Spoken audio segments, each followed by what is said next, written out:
And we're recording. Welcome back to episode 15 of the Trove Design podcast. And today we are joined by a good friend of mine, Guillo Rodriguez of GRDZ.Studio. Guillo is a great branding specialist, and he works so well with particularly naming. And that's what we're going to be talking about today, alongside of Andres as well. So Guillo, I would actually just love for you to introduce yourself a little bit and talk a little bit about what you do, if in both English and Spanish, if you're willing to. Absolutely. Hi, Charles and Andres. It's amazing. Thank you for having me. It's an honor to be among the people you invite to the podcast because you have such big weights with you in the other edition. So, yeah, absolutely. My name is Guillo Rodriguez. I run a branding studio. It's my personal business. It's my personal brand. And what I do is basically branding, right? It's from brand strategy. Is how I want to start. That's how I roll. Brand strategy. Then we can pass to the process, the naming process, and from there we can go to your logo design, right? And with an amazing identity design. So, for the people that are listening in Spanish, there I go. Mi nombre es Guillo Rodríguez. Yo me dedico a hacer branding. Todo el proceso comienza desde estrategia de marca, brand strategy. Eso nos da los fundamentos para poder continuar a crear un nombre relevante para tu marca y después vamos a diseñar el diseño del logotipo. Con base en todo esto, poder generar una identidad de marca completa que te posicione de una forma increíble para que te diferencies de tu competencia. So, that was in Spanish, guys. I'm more eloquent in Spanish, definitely. English is not my first language, but I'm trying hard here. Yeah, no, that was amazing. Thank you. And it actually kind of goes into one of the first questions I had. I know, so Guillo and I, for the listeners, Guillo and I meet regularly to talk. We kind of are in this business group together, and that's actually how all three of us met each other from the Future Pro group. And so as Guillo and I have been meeting, he's talked about branding and particularly naming and how he's had to change up some of the names for his studio, whether he's talking, for the American audience or the English speaking world versus like the Spanish speaking world. And I'd just be really interested, Guillo, if you could talk a little bit about GRDZ.Studio versus how you introduce yourself in different countries. Okay, absolutely, man. I can talk about that. Well, the reality we were talking about a few minutes ago is that my name came like I needed to start my business like really quick. I needed something done, not perfect. And the challenge I had is my name in Spanish is easy to pronounce, right? It's Guillermo Rodriguez. Easy to pronounce for Spanish speaking people. Or here in Mexico, I'm from Mexico. But I'm hitting the U.S. market, and I needed something more easy to pronounce, right, for the English-speaking person. So I contracted my name, so I just used the pronunciation of the initial words, right, which is the G for Guillo, and RDC, that is the way you contract my last name, which is Rodriguez. So if you use all those words, it's easier to pronounce GRDC, right? So my logo stands for GRDC here in Mexico and the United States, but it's easy to pronounce in the United States. GRDC, we're going to work with GRDZ.Studio, and here in Mexico, people know me as Guillo Rodriguez. So we're going to work with Guillo. Even though they see my logo as GRDC, they pronounce my name, my complete name, right? Yeah, that's a story, and that's the truth, man. Definitely. Well, yeah, I like that just because it feels like you're trying to address the particular audience that you're talking to, and and doing that. And I know myself from the middle of the United States, rolling my R's is just so difficult. And so I appreciate all of your patience in our meetings that we typically have around some of that naming. Yeah, we're actually across. We're all in that Americas, but like we have Canada, the USA, and Mexico represented on this call, which I love as All North America. yeah. Andres, did you have any questions for Guillo in terms of naming? I really like how Guillo has already give us one really great tip is for a name it has to be easy to pronounce. So I'm really excited, Guillo, what more you can tell us about how to go about naming. So for an example, can you give us an example of a good name and a bad name? Yeah, absolutely, man. It's when we're talking about good names and bad names, it's really hard to just judge people's work without knowing the brief, the strategy behind it, and all the details of that positioning, right? So instead of, well, I will give you from my point of view which one are like good names and why. But first, I think it's interesting to establish what makes a good name, right? Um, Very generally, a good name is a high imagery word, right? So some words that when you pronounce them or when you read them or you hear them, that triggers some images in your head. That are good words for a name. Uh, for example, it's just the way it is. Anglo-Saxon words or names of people are tend to be high imagery names. Doesn't mean that are good names, but this is one step, right? Like one tip. These kind of words are easy to remember and triggers images on your head. Um, Other great names are names or words that are ambitious or have a lot of personality or take some risk, right? Because the issue today is there is so many businesses, so many brands being registered every day, and with the boom of those all those startups, uh, that finding a good name it's really hard on these days. So we have we have to find a name that is more about than selling people things that they don't need, right? And that take risks and embrace mm, the bizarre or something strange or something that sticks on your mind, right? So a good brand name that comes up to my brain right now is, for example, Google.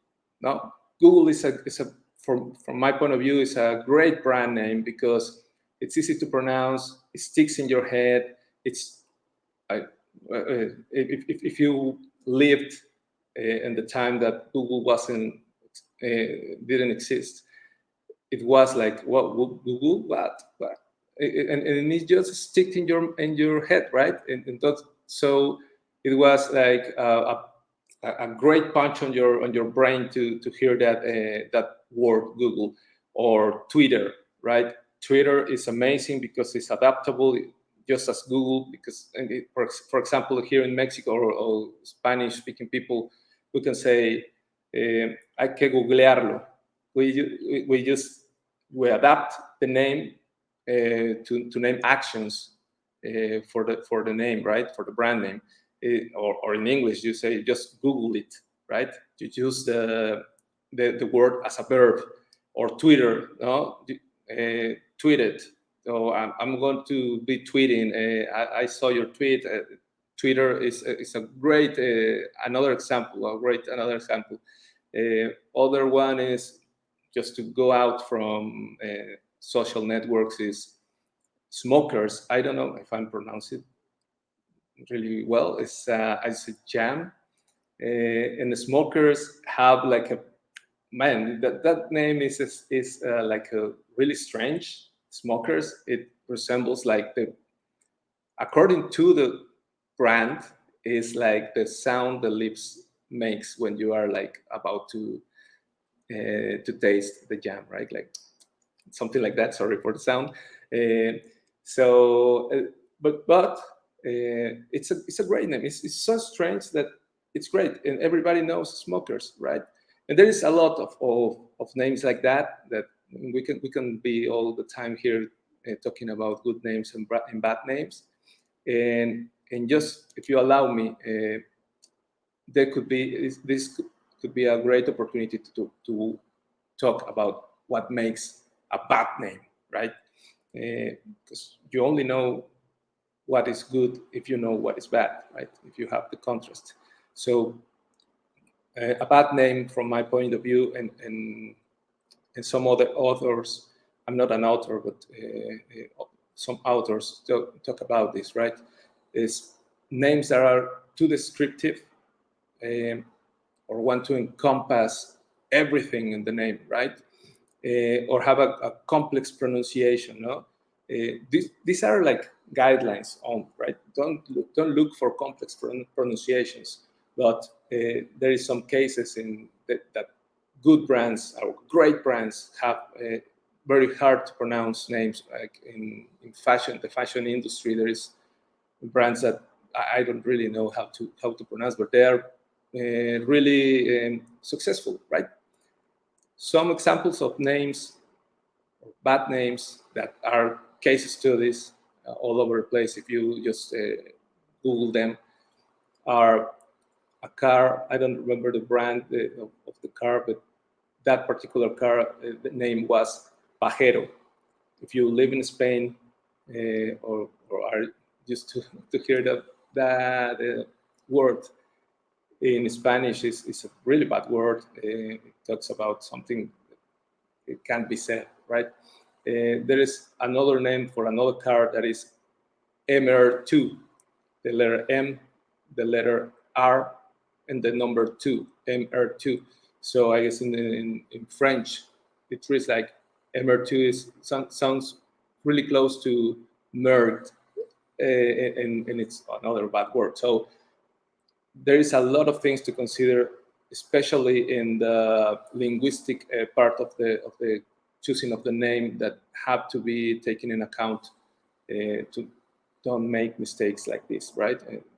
That could cost millions to a brand. No? Have the wrong name can cost millions.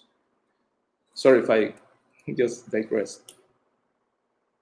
No, that was good, right, Charles? I thought that was excellent Yep. explanation of everything. And just to recap everything that you said, Gil, let me see if I got this correctly. For a good name is that it has to provoke like a visual in people's minds when you're thinking about a name, and it has to have personality, sticks out, and embeds in our day-to-day language, like you said with Google. So just Google it, kind of thing. So if you get your brand becomes, or your brand name becomes that amazing, where it's almost like Kleenex as well. Like, oh, can you grab a Kleenex?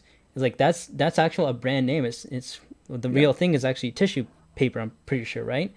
And also, the one tip that I really like is it has a sound to it. So when you're saying it, it has like a sound. Like I don't know how else to explain it better, Charles. I don't know if I might need a Yeah, lifeline well, here. when you were talking about Smuckers in particular, and having it be like, oh, like the of jam or jelly. This isn't an ASMR channel, but I feel like if you just say some of those words, you have that that feeling or that hearing, I guess, with it.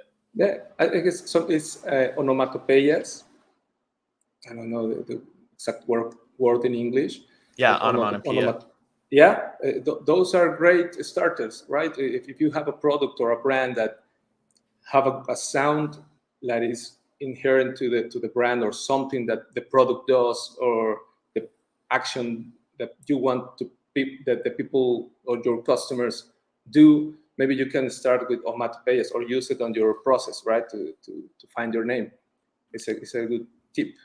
Yeah, the one that comes to mind is, I think it's like, is it Shazam, where you hit the thing, it listens to the song, and then like Shazam, like you have it, and it kind of like Yeah. the name dictates the actual function of the product, right? And Exactly. that's so You got it. cool.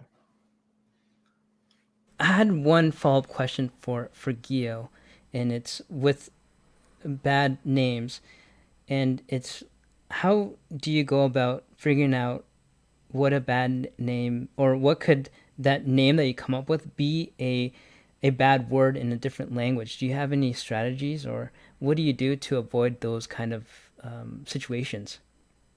Well, there's every brand namer should have in their process uh, a linguistic validation, right? It's so easy to find a cool word. Oh, this sounds so cool. There is no .com. It's available on the web. It sounds good. It's easy to pronounce that. But maybe in one of the markets your brand is going to be visible. It means another thing, right?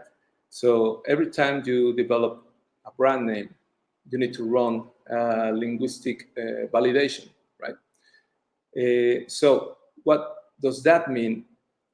Uh, is that this cultural and linguistic control is necessary to ensure that the name selected is acceptable in all the markets your brand is going to be present.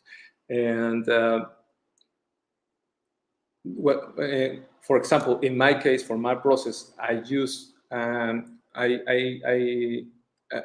receive help from specialists on linguistics, right?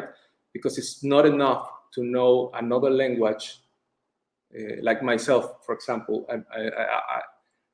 I try to speak in English the best I can, but that doesn't mean that I can determine if a word is safe to use for English-speaking people, right? So I have contact with people that on linguistics that help me to do this screening with the brand names that I select before I present it to the brands, right? So I make sure that what I'm going to present is safe for the brand, right? And if every namer have this kind of help, if you are going to use it, because part of the how do you say the tools you have to come up with a lot of brand names is use another languages, right? So if we are going to use a French word and we're going to use a part of that French word and we're going to put another part of a English word, maybe we should check with a French specialist on linguistics, so we are sure that this new word is safe, right? So that I don't know if that answers the question, but yes, you have to take care of that, and there is a part in the process that makes sure that you don't get to those mistakes. Yeah, Charles, I think that was an excellent explanation. So linguistic validation is Yeah. is something that someone needs to do to make sure that they do that, because you can't know what you don't know in terms of languages. So I think that's an excellent point there. So Charles, anything from you would you like to add, or what's Yeah. our next question? Yeah, I think our next and most likely final question, unless we get too far down the rabbit hole here, would be, Gio. I mean, I realize a lot of the conversation right now has been, it feels like around kind of corporate branding and like corporate naming. So some of our listeners are kind of that just coming out of university. Maybe they're trying to start their individual brand. I would love to hear, maybe, do you have some tips or pointers on doing kind of that personal brand naming? I know a lot of people stick with their own names, similar to what you've done with GRDZ.Studio. But I was wondering if you had any tips or tricks. If somebody wants to start up their own brand using their own name versus maybe coming up with a name like you've mentioned. Yeah. As my part of my career, I've been a creative director in many ad agencies. So I came to have a creative process, right, that helps me when I make creative concepts, creative strategies, creative, I don't know, whatever creative, I have a process, right? That I've been perfecting over time. And no matter if you're working with a group of people, a team, or by yourself, it's what I use to have good results every time, right? So the first thing is just there. Like, you have to do it, right? There to do it. Better done is better than perfect, as I said at the beginning. So just don't wait until you have the means or whatever. Just go for it. If you have the means, I recommend to get help from a specialist. Right? It's the easiest way to come with a great brand name with the less risk for your brand, right? But if you don't have the means right now, just follow the next steps, and you'll be able to develop your own brand name. So the first thing is make a brief, even if it's for yourself. Make a brief. What people are you talking to? You have to know exactly age, all the demographics, but more important is the psychographics. I'm not going to stay a lot of time here in briefing. We can talk about briefing in another time, because it's a long subject. But have a brief, have a brief, and have clear what your brand is going to be about, right? The tone of voice, what are you offering, all that stuff. So then when you have a brief, my process goes from brief to generation, to have a short list of words. Then I go to the linguistic control and legal pre-screening before I present to the client. Then I go for the legal trademark attorney, and then the final selection, right? But to come up with ideas, you have first to exhaust what's in your mind, right? Before you start researching on Google or Pinterest or your weapon of choice, first try to exhaust the ideas you have in your mind. Then after that, you can go and research on any platform of your that you like, right? Then you have to, when you have done your research, you have to distill it and extract the insights of every idea you just put on the paper. Sometimes you just need to step away. There is something that is really fun or really funny. How it works is something called unconscious processing.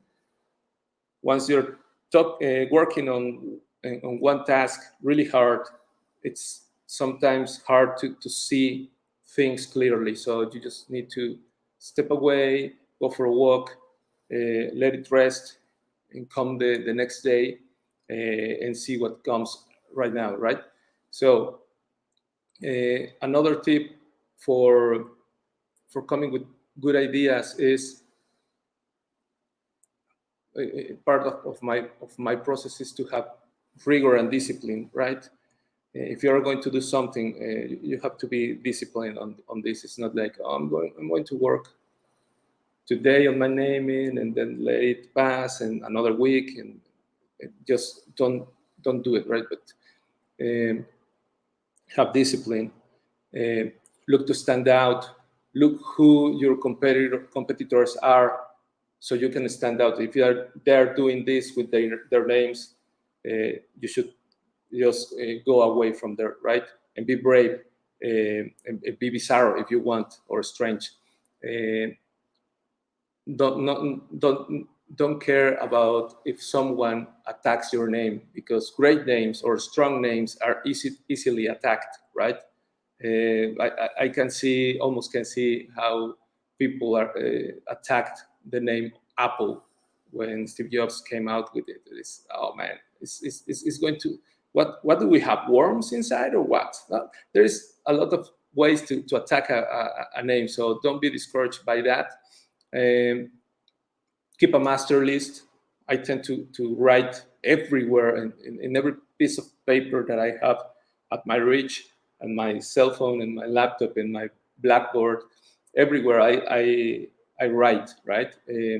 But I make sure that every time I'm on my desk, I consolidate all that on a master list. Listen to music, lyrics, read the lyrics, movie scripts, quotes, TV shows. Some people say, don't look at Netflix, just work. That's bullshit. I'm sorry for that. But every source of inspiration is good for the creative process, right? Try to do sprints like 5 minutes with one subject in mind and see how many names you come across. Then you can do another sprint, socialize, talk with people about general things about your brand, do meditate. It helped me a lot in the last 2 years to meditate.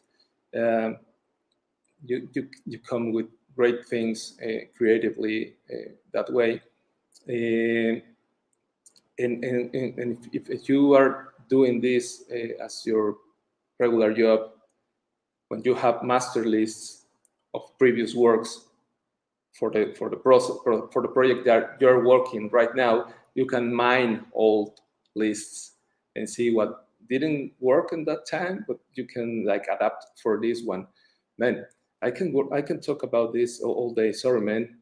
No, this is perfect. Yeah, this is great advice. I know, Andres, I saw that you were kind of listening or writing down a whole bunch of this advice. So I'm sure that we will put some of it in the description below. And if you're a viewer or a listener, please let us know if there's any more tips that you want from Guillo, because obviously he's full of them, and maybe we'll have to bring him back on another episode. So if you want that, please let us know in the comments below. Give this video a thumbs up, and we can go from there. Guillo, Andres, do you have any other questions before we kind of wrap it up here? Yeah, Charles, thanks for prompting me. I wanted to say this before we let Guillo go because we're up for time now. And Guillo, thank you for joining us today. It's been very insightful. I learned so much in the small time here speaking with you in the green room and during the recording. The one thing I want to mention to everyone here is that I would love for Guillo to come back and talk about how to build a creative brief. Guillo, it sounds like he has a lot of insights to tell on that, so I'm really excited for that. So I'm gonna bring back Charles here, and I think that's it, right? Yeah, I believe so. Maybe if you want to also show, as we've been showing on the screen here, this is Guillo's Instagram handle. Guillo, is there any other place that you would like for individuals to go to give you a follow? You can see on the screen we have some of his beautifully designed posts. Maybe this could be a whole other episode as well. Is Guillo your amazing posts on Instagram and LinkedIn? Thank you, man. And you say it perfectly. Is in Instagram or LinkedIn is where you can contact me with no problem. And talking about my Instagram and LinkedIn, I give a lot of advice of what we were talking today. I try to condense it in carousels or posts. So if you want more tips like that, do follow me, please. And let me know what else do you want to know about branding, naming, logo design, identity systems, and I'll make sure to do content about it, right? Awesome. Yeah, that sounds great. So if you want to know more, please go visit Guillo's Instagram, visit his LinkedIn. You'll get so many tips and tricks from him on that, as well as, yeah, I think it's already decided because we can make the decision right now that you'll have to come back on another episode and give us more amazing tips and tricks. So thank you so much, Guillo, for being on the podcast today. Thank you, everyone who's stuck around this far. If you enjoyed this episode, and if you're new here, please subscribe to the channel, and you'll get a lot more of Guillo, Andres, and myself in future episodes, I'm sure. And with that, we're going to end this podcast. So thank you, everyone. Thank you very much, guys.